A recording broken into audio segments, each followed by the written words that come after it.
तो इस online class में आप सभी स्टूडेंटों का हार्दिक स्वागत है। और आप बिहार बोर्ड से अगर हैं और 2022 में आपका एग्ज़ाम है इंटरमीडिएट का, तो निश्चित रूप से यह वीडियो आपके लिए बहुत महत्वपूर्ण होगा, क्योंकि आपके लिए ये लेकर आए होंगे। इसमें खासकर वैसे स्टूडेंट होंगे जो बिहार बोर्ड से हिंदी माध्यम से होंगे और कॉमर्स की तैयारी कर रहे होंगे, उनके लिए अकाउंटेंसी, बीएसटी और ईपीएस पर प्रत्येक पर हम वीडियो लेकर आएंगे और यह बिल्कुल यूट्यूब पर फ्री में आपको वीडियो मिलेगा। तो आज हम बात करेंगे कि जो अकाउंटेंसी सब्जेक्ट है उस पर किस तरह से हम लोग तैयारी करें, किस तरह से कोशिश करें कि जितना मार्क्स हम लोग ला सकते हैं उससे कुछ ज़्यादा हो जाए। तो आपको ये जानना बहुत ज़रूरी है कि अकाउंटेंसी में आपको 100 ऑब्जेक्टिव क्वेश्चन का सीरीज होगा, जिसमें से 50 आपको चुनना है और उसी तरह आपका थ्योरी और प्रैक्टिकल मैथ का भी संख्या डबल मार्क्स का रहेगा, यानी जितना आपको लिखना है उसके डबल। यानी जैसे आप जो क्वेश्चन लॉन्ग में जाते हैं जहाँ 4 बनाना है वहाँ 8 क्वेश्चन रहेगा। इसमें आप जाते हैं 15 थ्योरी लिखना है जिसमें 30 गो थ्योरी रहेगा, यानी आपको 50% क्वेश्चन को ही बनाना है, 50% क्वेश्चन को छोड़ देना है। उसी में फर्स्ट स्टेप में आता है ऑब्जेक्टिव। ऑब्जेक्टिव एक ऐसा एग्ज़ाम का टर्निंग पॉइंट होता है जो सही होने पर आपका रिजल्ट बहुत अच्छा हो जाता है। अगर ऑब्जेक्टिव में कहीं से गलती कर बैठते हैं तो निश्चित रूप से हम लोग का जो रिजल्ट है वह नीचा चल जाता है। लेकिन ऑब्जेक्टिव एक क्विकली क्वेश्चन होता है जिसका आंसर या तो राइट हो नहीं तो रॉन्ग, यानी आपको 1 नंबर मिलेगा नहीं तो नहीं मिलेगा। इसमें माना कि नहीं कि आधा नंबर मिलता है, ऐसा कुछ व्यवस्था नहीं। इसलिए हमारा जो सीरीज है स्पेशल प्रत्येक चैप्टर पर, प्रत्येक चैप्टर या अकाउंटेंसी के प्रत्येक चैप्टर में बहुत ऑब्जेक्टिव की संख्या दिया हुआ है। और आप स्केचिंग बुक लिए होंगे, उसके साथ पतला वाला बुक दिया रहता है। उसी में से मैंने एक सीरीज तैयार किया हूँ जो सबसे कम क्वेश्चन पढ़कर आपका 50 क्वेश्चन पोल करना है। 100 पूछेगा, गारंटी से 80 से 85% क्वेश्चन टच कर जाएगा और आपको मात्र 50 बनाना है।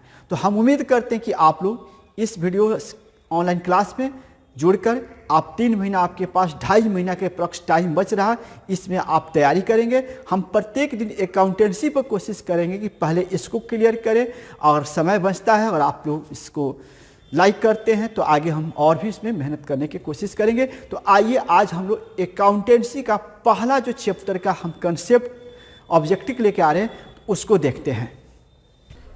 तो इस ऑब्जेक्टिव सीरीज में आप सभी स्टूडेंटों को हार्दिक वेलकम है और आप निश्चित रूप से ये सारे सीरीज का क्वेश्चन एक एक गौर से सुनेंगे, आपको निश्चित रूप से सारी समस्याएं खत्म हो जाएगी। और इस मॉडर्न टाइप का जो एजुकेशन है ये आपके लिए बेनिफिट है, क्योंकि पहले का जो एजुकेशन था उसमें खुद पढ़ना पड़ता था, खुद समझना पड़ता था। लेकिन अभी जो ऑब्जेक्टिव के सेशन पर हम काम कर रहे हैं उसमें खुद मैं बोलूँगा, आप समझेंगे। और ज़्यादा कर जो इंग्लिश मीडियम के बच्चे हैं वो थोड़ा सा इंग्लिश वाला भी सवाल को अपना वीडियो को रुक कर समझ लेते चलेंगे तो बेहतर होगा। तो चलिए, ये जो आप सेक्शन देख रहे हैं 5, यानी ये सीरीज 5 नंबर है। किसका? साझेदारी का पुनर्गठन, साझेदार के प्रवेश वाले चैप्टर का। इस तरह हम लोग क्या करेंगे ना कि इसमें 1 से लेकर 16-17 से सीरीज है, तो हम 5 नंबर सीरीज लेके आए हैं, क्योंकि ये सीरीज आपके लिए काम का है, सभी काम का है। लेकिन 5 नंबर सीरीज लेने का पीछे कि इसे ऑफलाइन क्लास में इस चैप्टर को हम पढ़ाए हैं और पार्टनर्स के पहले 5, 6, 7, 8, 9 निकालेंगे, फिर 1-2 जो दूसरे चैप्टर से कनेक्ट है सारे सीरीज हम लोग लिखेंगे। 1 से 4 का भी सीरीज देखेंगे और 5 से आगे का भी सीरीज हम लोग ध्यान रखकर देखेंगे। तो चलिए हम बातें करते हैं। पहला क्वेश्चन जो आपके स्क्रीन पर दिया हुआ, पहला जो क्वेश्चन है उसको निश्चित रूप से देखेंगे गौर से। सबसे पहला जो सवाल दिया है इस पर स्क्रीन पर कि आप 1 नंबर देख सकते हैं कि पुनर्मूल्यांकन खाते में नाम पक्ष पर जमा पक्ष के अधिकार को क्या कहते हैं। देखिए, पुनर्मूल्यांकन मतलब होता है excess of the credit side over the debit side in the revaluation account.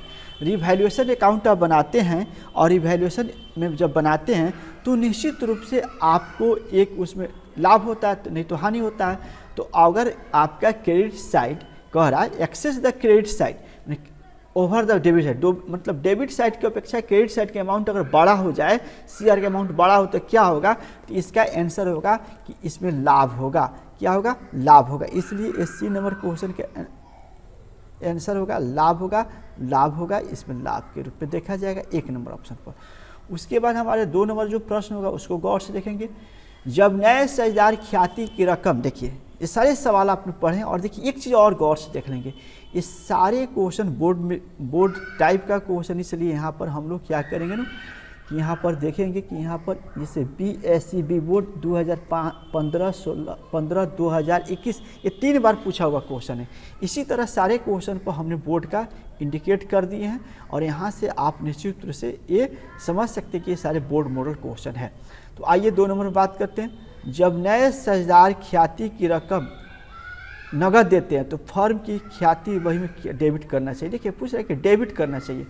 2 number जो सवाल है डेबिट करना चाहिए, यानी इसको कैश अकाउंट में डेबिट करना चाहिए।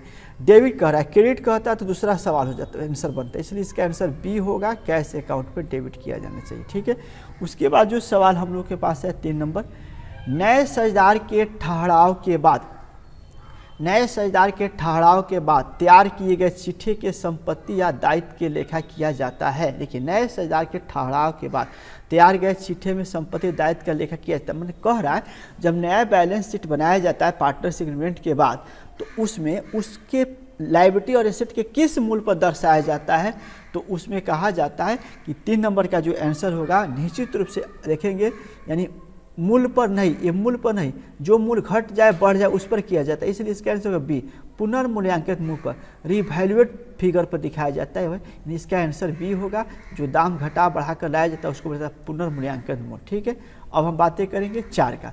सारे क्वेश्चन बोर्ड में पूछा, 21 में पूछा हुआ, इस बार बोर्ड की परीक्षा हुआ था लगातार 3 और 4 पूछा था, और इसलिए आप मन से पढ़ेंगे, आपको हो सकता है कि सवाल फिर रिपीट कर दिया जाए।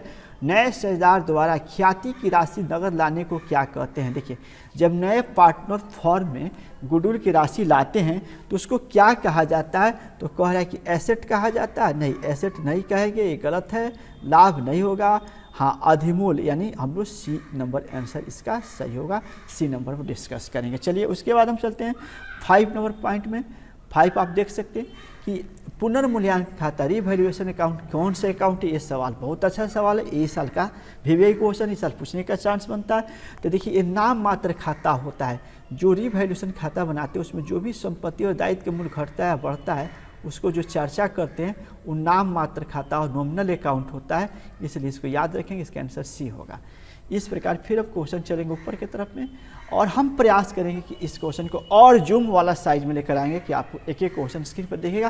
देखिए आप काम चलाइए, अभी हम प्रयास करें कि आपके लिए हर बार बेहतर करके आए। चलिए 6 में अस्थाई संपत्ति के मूल्य में कमी कहलाती है। अस्थाई संपत्ति के मूल्य में जो फिक्स एसेट होते थे, decrease in the value of fix asset known as, मतलब कह रहा जो अस्थाई संपत्ति के मूल्य में कमी कहलाती है उसे क्या कहते थे। किसी भी अस्थाई संपत्ति के मूल्य में जब कमी कहलाता होता है तो हानि होता है, आपको याद होना चाहिए। इसका आंसर बी होगा, यानी अगर संपत्ति के मूल्य में कमी हो तो हानि हो और संपत्ति के मूल्य में वृद्धि हो तो लाभ हो। जैसे 7 नंबर क्वेश्चन 2 बार पूछा है, 15 और 21 में पूछा, पुनर्मूल्यांकन पर लाभ या हानि कौन वहन करता है। कह रहा है कि रिवैल्यूएशन अकाउंट जो बनाते हैं आप, और रिवैल्यूएशन अकाउंट जो बनाते हैं तो रिवैल्यूएशन अकाउंट बनाते हैं तो इसमें जो भी लाभ हानि होता है कौन सहता है। तो देखिए ये बहुत बड़ी सच्चाई है कि जो पुराने पार्टनर होते हैं, रिकंस्ट्रक्शन पार्टनर में कोई नया पार्टनर आता नहीं है, तो ओल्ड पार्टनर इसमें होगा। या आंसर दिया ए बी सी, तो 7 नंबर जो होगा इसका ए ऑप्शन होगा। पुराने साझेदार हैं ओल्ड पार्टनर द्वारा जो भी लाभ हानि होगा वहन करेंगे, इसलिए इसका ए आंसर होगा। अगला जो क्वेश्चन है 8 नंबर में, ए और बी साझेदार हैं, उन्होंने सी को 1/3 भाग के लिए प्रवेश दिया, भविष्य में जो ए बी अब 2:1 के बाटे में। ध्यान देखिए ये तो मैथ है, इसको कैलकुलेट करके बनाना होगा और इसका एक मान निकालना होगा, जो आप ये सवाल को प्रैक्टिकल के तौर पर देख सकते हैं। डायरेक्ट ऑब्जेक्टिव क्वेश्चन नहीं है, इसमें नया माइनस पुराना करेंगे और तब इसका त्याग निकलेगा। तो आप इसका त्याग निकलेंगे, इसका आंसर आएगा निश्चित रूप से, जब ये आपका आंसर ए आएगा, एक बार इसको चेक कर लेंगे, ज़्यादा बेनिफिट होगा। चलिए उसके बाद 9 नंबर बात करेंगे। 9 नंबर जो सवाल दिया है, ए बी लाभ को 3:1 में विभाजित करते हैं, सी को 1/4 के लिए परिवेश, नया लाभ अनुपात क्या होगा। ये भी सवाल एक से पुनः, और ये सवाल हम व्हाइट बोर्ड पर कितने बार बता चुके हैं। ये सवाल माना कि 1 रुपया वाला सवाल है और माना कि 1 रुपया के कॉन्सेप्ट में इसको निकालिएगा तो इसका रेशियो कुछ ना कुछ निकल के आएगा। ये भी आपको बनाना होगा और इसके लिए हम ऑब्जेक्टिव में डायरेक्ट में तो बनाइएगा तो इसका आंसर 9:4:3:4 आएगा, सी इसका आंसर आएगा। तो इसे बनाकर ही चेक कर लेंगे तो फायदा होगा। अब आंसर हम बता दिए, बनाकर चेक कर लेंगे, चेक करने के बावजूद नहीं मिलता तो फिर आप हमको बताएंगे, हम आपको इसका सोल्यूशन कर देंगे। एक नए साझेदार प्रवेश पर देखिए, जब फॉर्म में एक नया पार्टनर प्रवेश करता है तो पुराने फॉर्म का विघटन होता है, पुराने साझेदार का पुनर्गठित होता है, पुराने साझेदार और फॉर्म दोनों का विघटन हो जाता है। देखिए ये बहुत इंपॉर्टेंट सवाल रहा है 10 का। ये आपका पुराने साझेदार पुनर्गठित होते हैं, जब नए साझेदार प्रवेश करते हैं तो पुराने साझेदार की पुनर्गठित होता है, इसलिए इसका आंसर बी होगा। आप बी इसको याद रखेंगे। अब बातें करेंगे 11 नंबर, संचित लाभ और संचय का हस्तांतरण किया जाएगा। संचित लाभ और संचय का हस्तांतरण किया जाएगा, यानी कह रहा accumulated profit loss and reserve कहाँ, मतलब जो बैलेंस शीट में प्रॉफिट या रिजर्व मिलता है उसको कहाँ ट्रांसफर करते हैं। तो इसमें वसूली खाता हम नहीं कर सकते हैं, साझेदार के पूंजी खाते में एकदम श्योर, यानी इसका आंसर जो होगा आपको बी नंबर होगा, साझेदार के पूंजी खाते में ट्रांसफर किया जाता है। इस प्रकार 11 का भी हम लोग किए। हम फिर नेक्स्ट क्वेश्चन करेंगे। आज हम थोड़ा शॉर्ट क्वेश्चन लेंगे क्योंकि आज इसमें हम लोग नए मतलब बहुत दिन के बाद सेटअप पर काम किए, इसलिए थोड़ा सा वक्त ज़्यादा ले लिया है, लेकिन हम कोशिश करेंगे कि प्रत्येक दिन आपको मिनिमम आधे घंटा का वीडियो बनाए जिसमें आपके बहुत सारे क्वेश्चन जल्दी से डील हो। और आप मोबाइल रखते हैं, डाटा भी रखते हैं और आप इधर उधर मोबाइल पर करते हैं, उस 3 महीने 2.5 महीने मोबाइल पर इधर उधर ना कीजिए। बेहतर हो कि आप पढ़ाई तक आप इस यूट्यूब के मार्फत से क्लास लें, तो आपका मोबाइल रखना बहुत सार्थक हो जाएगा। आप जहाँ भी रहेंगे, जिधर भी रहेंगे, वहाँ नेट अगर है तो वहाँ से क्लास ले सकते हैं। और हम कोशिश करेंगे प्रत्येक दिन 8 बजे क्लास चले, ठीक है। हम बातें करेंगे 12 नंबर सवाल पर। सी, अब 12 नंबर में कह रहा है कि सी जो है एक 15 तक आज चलेंगे, आज हम 15 तक चलेंगे, कल से हम पूरा रेगुलर क्लास अपडेट हो जाएंगे। तो 15 नंबर सी में हम चलेंगे तो निश्चित रूप से सी को लाभ में 1/4 भाग के देख पर ए और बी बराबर अनुपात में बांटते हैं, तो नया अनुपात क्या होगा। देखिए ये भी सवाल बहुत अपने में ज़बरदस्त है, इसको भी आपको एक तरह के बनाना पड़ेगा और इसका आंसर सी होगा। आप इसको बनाकर चेक कर लेंगे। ये सवाल बनाने के बाद इस तरह के व्हाइट बोर्ड पर कई बार मैथ बनाया जा चुका है, क्योंकि यहाँ पर स्पेस कम है कि हम इस पर बना पाए, क्योंकि इसके लिए व्हाइट पेज चाहिए और उस तरह का एक PDF सेट नहीं है कि हम वहाँ व्हाइट ले सके, इसलिए हम कोई दिक्कत नहीं, आप बनाएंगे, बन जाएगा। आंसर हम बता दिए। लास्ट में सारे का समराइज आंसर भी इस PDF में रखे हुए हैं, इसलिए आप इत्मीनान से देखिए। अगर आपको इसका PDF चाहिए तो आप चैट करके बता देंगे वहाँ पर कमेंट्स पे कि हम आपको PDF प्रोवाइड करा देंगे। चलिए उसके बाद कहते हैं नए साझेदार के प्रवेश में क्या बढ़ जाता है। देखिए नए साझेदार के प्रवेश में क्या बढ़ जाता है। देखिए कह रहा है जो नया साझेदार प्रवेश करता है तो क्या बढ़ जाता है।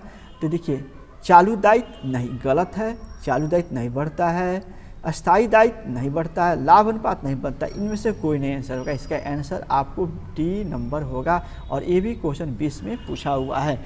इस प्रकार सारे क्वेश्चन हम जो भी सीरीज किए बहुत इंपॉर्टेंट क्वेश्चन, इसलिए और यहाँ से भी आप 2-2.5 महीना यूट्यूब पर क्लास ले लेते हैं, कंटिन्यू हम भी ऑब्जेक्टिव पर रहेंगे तो आपको निश्चित रूप से बहुत मतलब 100 ऑब्जेक्टिव में आप 80-85% जरूर टच कर लीजिएगा, लेकिन बनाना तो आपको 58% ऑब्जेक्टिव है उसमें से, इसलिए 50 को आप डील कर लेंगे। तो यहाँ पर हम 14 नंबर नए साझेदार द्वारा नगद में लाई गई ख्याति, नए साझेदार द्वारा नगद में लाई गई ख्याति क्या कहलाती है।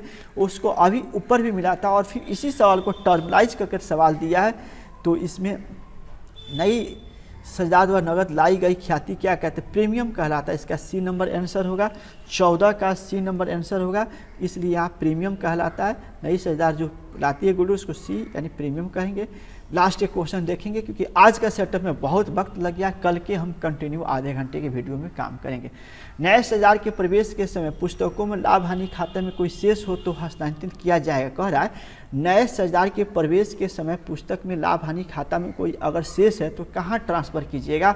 तो देखिए ये सभी साझेदार के पूंजी खाते में, पुराने साझेदार के पूंजी खाते में, यानी 15 नंबर का आंसर इसमें सी होगा, 15 नंबर का सी होगा। यानी आपको देखेंगे पुराने 10,000 के पूंजी खाते में ट्रांसफ़र किया जाता है, जो भी प्रॉफिट और लॉस होता है। इस प्रकार आज हम इतना ही क्लास लेते हैं। हम कल से कोशिश करेंगे कम से कम 30-35 ऑब्जेक्टिव डील करें, और आप लोग निश्चित रूप से इस क्लास को मान के चलिए कि आपका व्हाट्सएप है, इंस्टाग्राम है, बहुत सारे सोशल साइट आपके में है, तो आप न चलाकर इसको देखिए, चूँकि आपको परीक्षा फरवरी में देना है। और इससे बेनिफिट होगा कि आपके पास मोबाइल है, डाटा है, तो देखना है और सुनना है, और हेडफोन लगाकर सुनते हैं तो कान तक डायरेक्ट जाती है बातें, तो ज़्यादा दिन तक दिमाग में रहेगी। तो चलिए उम्मीद करते हैं कि आप निश्चित रूप से इस क्लास से फ़ायदा होगा और आगे भी आप क्लास में बने रहेंगे। तब तक सभी से विदा लेते हैं। धन्यवाद।